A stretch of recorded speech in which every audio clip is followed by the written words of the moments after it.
ভর ও উভয়ে দ্বিগুণ করা হলে গতিশক্তি হবে পূর্বে কত গুণ? 4 গুণ, 8 গুণ, 16 গুণ, 20 গুণ। দেখা যাক, করা যাক আমাদের অঙ্কটা।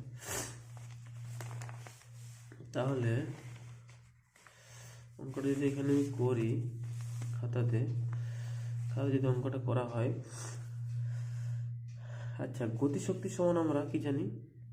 ই সমান আমরা জানি half of M V square. এইবারে বলছে গতিশক্তি ভরটা করেছে কত? দুটোকে দ্বিগুণ করেছে, তাহলে কি হবে? হাফ অফ ভরটা হবে 2m আর বেগটা হবে 2v, তাহলে 2v এর হোল স্কোয়ার।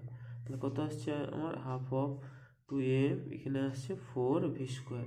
তাহলে 4 2 8, 8টাকে আগে নিয়ে আসলাম, half of M V square. তাহলে এম ভি স্কোয়ার আগের আমার গতিশক্তি ছিল, এখন কত হয়ে গেল? 8 ইন্টু এম ভি স্কোয়ার, মানে আগের